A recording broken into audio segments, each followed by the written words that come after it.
Welcome to New Frontiers, a show that's all about exploring the science, discovery, and innovation happening at the University of Arizona. I'm your host, Erica Hamden, and for this episode, we're meeting with philosophers and scientists who are attempting to sift fact from fiction, science from speculation, and real news from fake news. Do you think you can tell those things apart? Let's find out.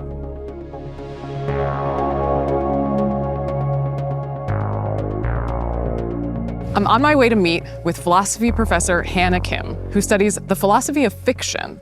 She thinks that by better understanding the distinction between fiction and nonfiction, we might learn important life lessons that will help us to navigate the world of misinformation and fake news that we find ourselves in today.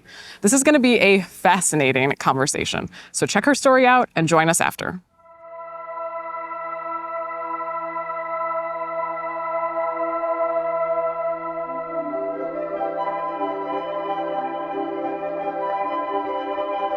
I remember my very first philosophy class, and I remember blowing my mind. I felt like somebody was slicing the top of my head off. It was a high I've never felt before. It was an intellectual high, and I think I pursued that feeling. What I wanted to know was what's really true and what's really real. So behind the appearance, behind the bustle of change and things that come and go, what's at the foundation of it all? And that's what first got me to major and eventually go to grad school to do more of it. We've looked at some Confucian philosophers. So note that they really focused on moral development. Either human nature is good, in which case we can just lean into that fact and try to develop our already good moral nature. I'm Hannah Kim. I'm an assistant professor in the philosophy department at the University of Arizona. Improve. But either way, Confucianism is really focused on developing yourself. I teach and research philosophy of art or aesthetics, as well as metaphysics and Asian philosophy. Bend reality into... But I also think a lot about philosophy of fiction, which is the thing I ended up focusing on. That's just like an excuse. And they're almost doing this whistleblowing doublespeak kind of thing, where they are telling this fictional story, but really wink wink, what they're saying is something about reality. So the really tricky thing with philosophy of fiction is I work with this concept called fictional truth. It's a way of looking at the world. You might think fiction is just what's made up, what's imaginary, nonfiction is what's real, what's happened. But some of my favorite writers, John Steinbeck, Dostoevsky, they're getting at these angsty human truths about psychology and the human condition. So they get me to believe what's true, I think, but not because Raskolnikov is real or true, and not because Kathy Ames is a real person. I gotta talk to you. Another thing that makes this fiction-nonfiction distinction hard is that a lot of things are constructed, even history. And some people even go as far as to say, look, everything is fiction for that reason, because everything is constructed. So when are those situations where we make this choice not to go along with the author? And this is one reason why I think philosophy of fiction is really important now at a time when misinformation and disinformation is everywhere, and it's getting harder and harder to know what's real and what's not. And in the midst of that, we have this human practice of fiction making. And so if we can get clear on what that is, we might be able to draw a clearer line of what is real, what's fiction, and what is just not real, what's a lie, what's deception. Social media platform, ChatGPT, conspiracy theories, spread misinformation.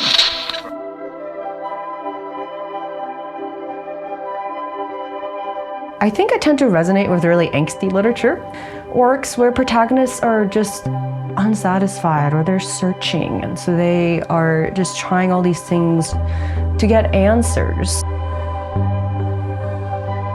One kind of strand of classics in this vein is Anna Karenina, Madame Bovary, right? These women who feel like they don't quite have it all. They are searching for answers, they're searching for a good life.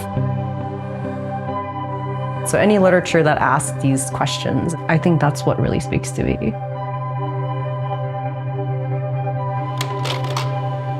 So I grew up between two cultures. I was born in Nevada, but I also spent my childhood in Korea.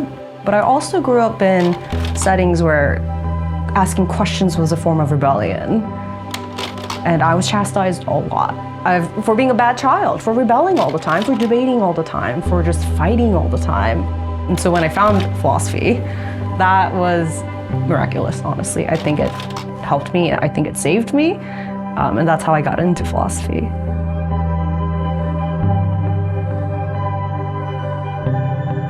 Let's dive deeper into concerns around spreading misinformation. From robocalls to deep fakes. Artificial intelligence and deep learning.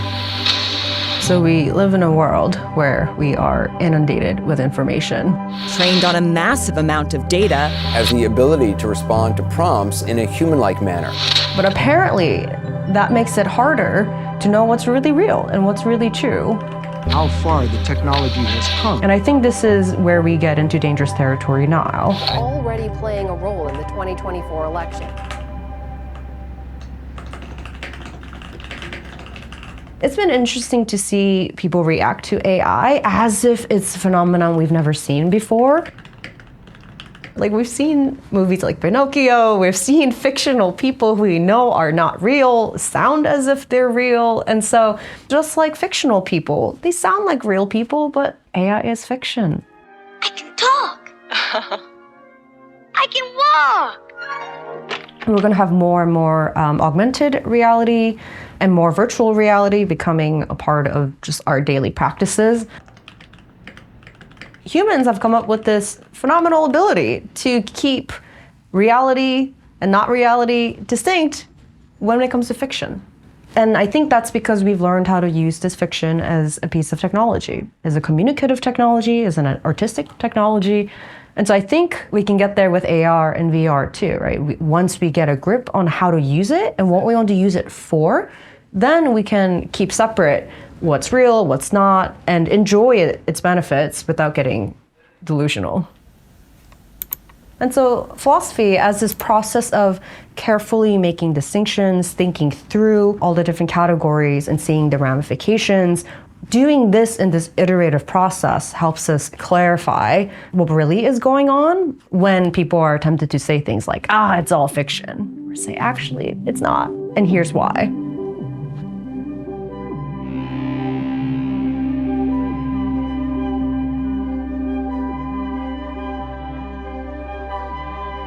So I think philosophy matters more than ever now because of its two major guiding questions. So one is what is real or what is true, and second, how do you live a good life? One of my favorite movies is Bergman's Seventh Seal. And this is the movie with the famous scene where a knight plays chess with death on a beach. And the movie is about this knight who's come back from the Crusades, very disillusioned about life, about faith, about what's good and what's bad and what's right and wrong. And the movie doesn't give any answers. The movie just continues to show someone's trying out different ways of thinking. I think philosophy helps me feel more comfortable with not knowing. I might be wrong, and that's okay. And this is an ongoing process. There's no destination I'm getting to. It's really the continual search that I'm really interested in. And I think the search tells us a lot about who we are and what we value.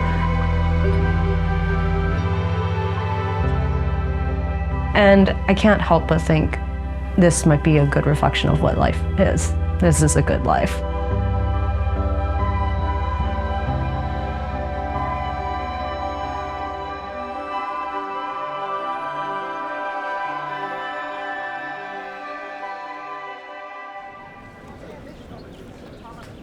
Welcome back. I'm here with Professor Hannah Kim of the philosophy department. That segment was so interesting, and I feel like it brings up a lot of, fundamental questions about how we move around in the world and how we understand the information that's being conveyed to us. So what are there ways that people can kind of arm themselves in the new media that we find ourselves in? Yeah, I think it's inevitable that people are going to agree or disagree, more likely, that whether something is real or if it's worth paying attention to or if it's good. I think the trouble comes where people say, okay, you find that unreliable, cool, that's true for you, but for me, something else is true, right? This is how breakdown of communication happens because there's no actual eye to eye, there's no talking on the same platform, right? So I think we need to be able to come to an agreement of how we decide together intersubjectively the world is like, such that we can live in it together and not just get siloed into our own visions of what is true and right. Yeah. And so that's one big thing I do in the classroom, where I tell students, it's not rude to question other people's opinions, right? I mean, in fact, you should do that so you can understand it better. And it's a skill set you have to train up to do. So that's going to be kind of the MO for this new small unit. When my non-philosophy friends like hear us at parties, they're always like, whoa, are you fighting? Because like you're telling each other you're not making any sense, right? We're like, that can't be right. But that's literally, but it doesn't cross us as not nice because that's how we show love. That's how we try to understand each other at this deepest level. And I wish we can all have that. Yeah. Where somebody thinks something, I can sit them down and be like, explain to me how he got from here to there, and not have it be this personal attack on them. Because it's not. It's really a request for more information because I want to connect. Yeah. It's going to be an interesting time for us, I think. That's right, yeah. But I'm glad that we have you here to guide us. Thank you for having me.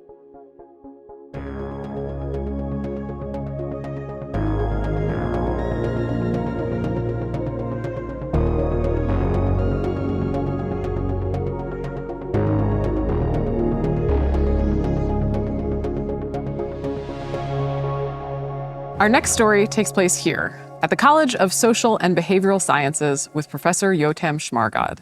He's a social network scientist who studies how social media can shape our political realities. And with the 2024 election season upon us, his research has become more important than ever. When I graduated with my PhD, nobody called themselves the computational social scientist. And I think 2016 was really this turning point where an increasing number of social scientists became interested in internet data. Social media has become a crucial part of the political landscape. How nonsense on one website breaks out to become a trending article on Facebook or Twitter. Studies were trying to get a hold of how much misinformation is out there, how many people are being exposed to it, how many people are sharing it, how big of a problem this was.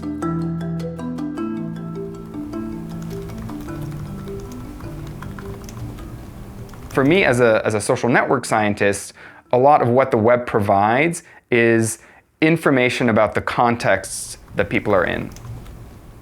If you're getting information about a video, that gets you possibly information about who's shared the video, to an ABC News who is commenting on the video, who likes the video. And so what you can do is you can start a data collection procedure, and then you can do a new round of data collection around that initial set of videos. Kamala Harris's rapid ascent to the top of the Democratic People who share messages from Democratic candidates and people who share messages from the Republican candidates are very different. You see very little overlap. You see very few influencers or people in general that would retweet a message from a Republican congressional candidate and a Democrat congressional candidate. And so, in addition to misinformation, what doesn't get talked about enough is misperceptions. Social media provides a very skewed version of members of the other party. And when you look at how people actually think about issues, we're not that far apart. Yes. If you look at some of the new numbers out suggesting that we Americans agree far more than we disagree on the country's fundamental values. One of the interesting bits of research that I've come across recently is a book called The Other Divide. Typically, as political scientists, we think about the divide as being between Republicans and Democrats, and something that has emerged in this divide recently is something called effective polarization, this idea that it's not just issues that we have differences about, but we actually dislike members of the other party. And we've seen that kind of effective polarization grow over time, at least partly as a result of social media. But the other divide is between people who make politics central to their life and people who don't. And it turns out that effective polarization really only exists among people who make politics very central to their life. But many voters don't see politics as the main thing that they care about, the main thing that they're thinking about, the main thing that they're engaging with. There are a host of other things that people are into that fill up their time, their energies, their enthusiasm than politics. And so I think a lot of these platforms do a poor job of putting politics outside of our other interests. Where you see some glimmers of hope are in these spaces that are less devoted to politics. One of the earliest studies about the effect that the internet has on people showed that the internet creates loneliness and depression and a host of other negative outcomes. But that study was overturned in 2001 or 2002, where the scholars agreed that what they had found was not a result of the internet, but a result of using the internet for the first time. It could be that as a society, we're going through an extended version of this kind of growing pain, and that what we're seeing right now is the consequences of a sudden change to the structure of personal connection and personal relationships, but that in 10 or 20 years, we'll look back and say, okay, that was a tough time, but we made it through, and now this tool is just part of our life, but maybe we'll get a little bit better at either sifting it out or creating a space for it that's not all-encompassing.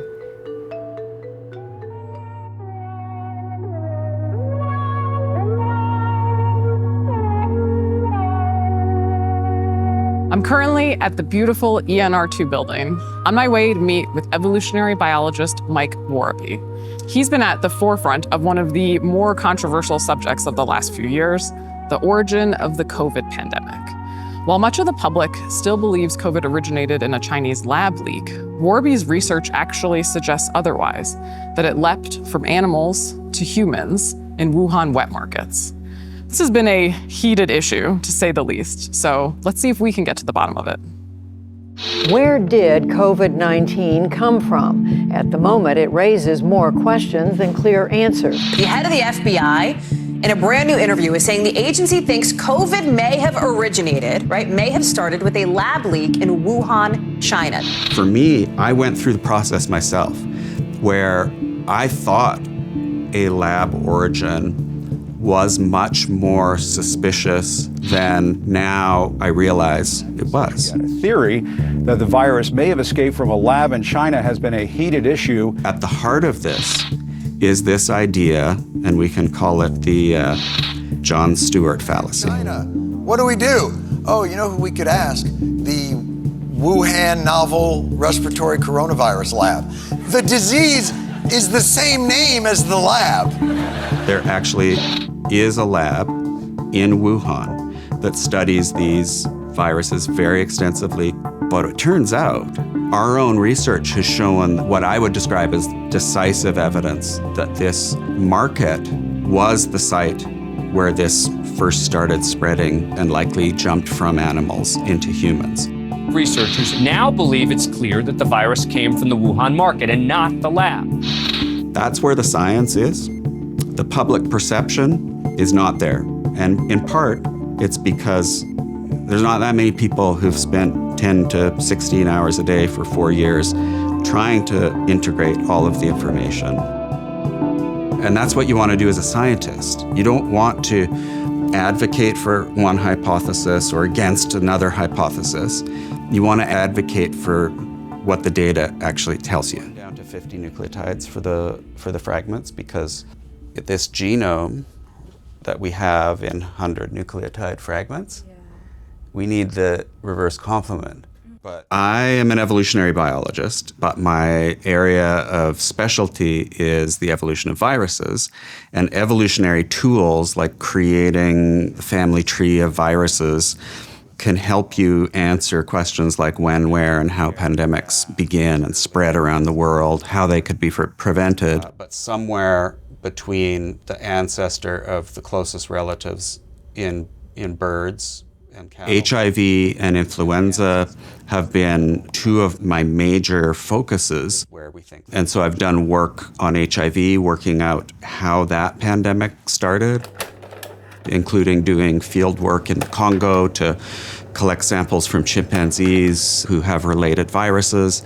And then on the flu side, I developed a way of accounting for what we call local molecular clocks. So molecular clocks are a way that we can look at viruses that are collected over weeks, months, years.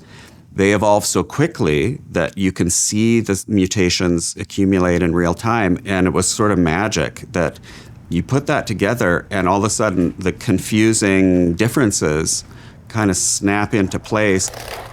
And in many ways, what I've done now with COVID is a direct parallel with that.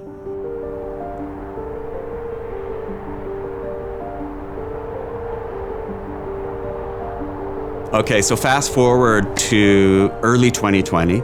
There are reports of this virus in people who have mysterious pneumonia in Wuhan, in China. China has more than 200 confirmed cases of coronavirus, it's called, which produces pneumonia-like symptoms. What I knew I wanted to do was take that outbreak and model it on my computer. We need to do these, what we call simulations. We need to rerun the tape of this epidemic and the evolution of the virus over and over and over again. And finally, we're able to use that same methodology to answer questions, not just about how this virus spread to different parts of the world, but how did it get into humans in the first place? Of the 174 earliest onset COVID cases that are known, there's an astonishingly clear signal of where they lived. Our most recent analyses show that if you take the center of those residential locations of the early cases, it's just at the entrance to a parking lot at the Wuhan market. Of all the places in a city, 8,500 square kilometers. So unlike any pandemic in history, we have the addresses of these folks. It's incredible data. And then the genomic information strongly suggests that there wasn't just one jump of these viruses, that there are two early lineages. That's a scenario that makes perfect sense at a market, where you have sustained infections with animals. If you then are thinking, okay, someone got it at a lab and then brought it to the market, that's weird enough because there's 10,000 other places that the person could go, including their own workplace. But then you're saying, okay, it happened, and then it happened 2 weeks later. What we don't have is a sample from an animal at that market that had the virus. But we were able to show that if you look where the virus was found in what we call environmental samples, so this is just basically like a Q-tip that you swab on a doorknob or an animal cage or a floor, and then you see, is there SARS-CoV-2 in it?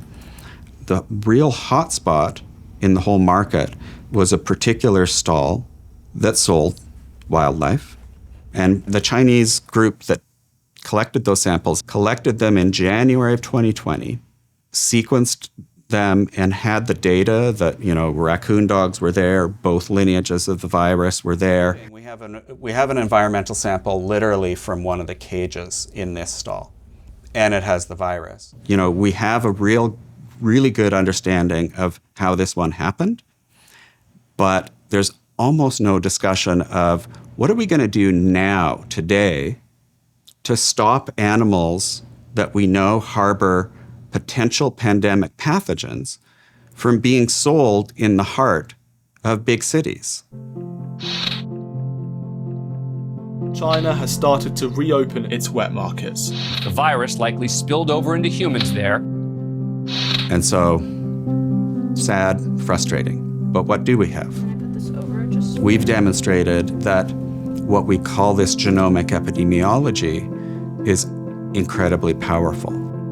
Millions and millions of the genome sequences of these viruses that helped us learn when a new variant was spreading, more than half of them were sequenced using, in part, technology developed in this lab. And so that's an example of how what we call basic research, you just want to answer a question, can then actually feed into tools that can make the world safer. The world needs to know the origin of COVID-19 to prevent the next pandemic.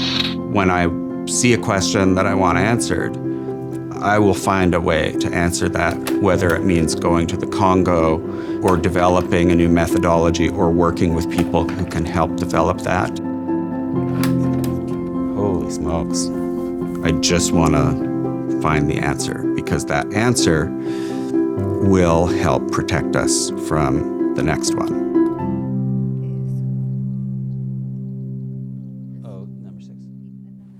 I'm here with Professor Mike Worobey. Mike, thanks so much for talking to us. Thanks for coming to my lab. So, how does it feel being, a researcher trying to understand the truth about something which has become surprisingly controversial? It has been a very interesting experience, for sure. The beautiful thing about science is that I don't care what the answer is.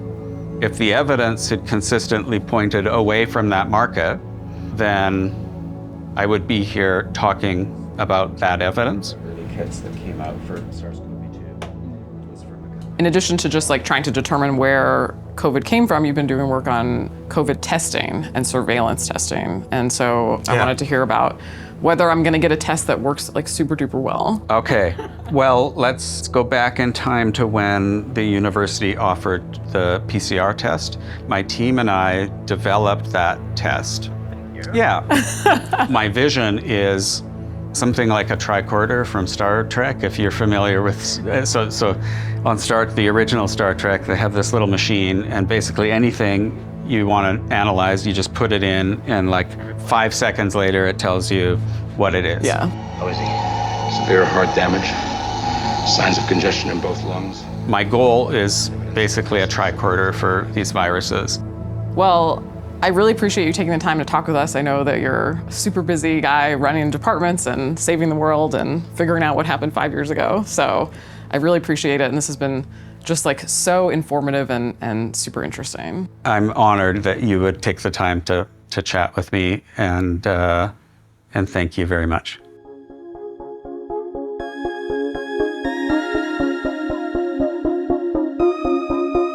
Thanks for braving the line between fact and fiction with me on this all-new episode of New Frontiers. I'm Erica Hamden, and I'll see you next time.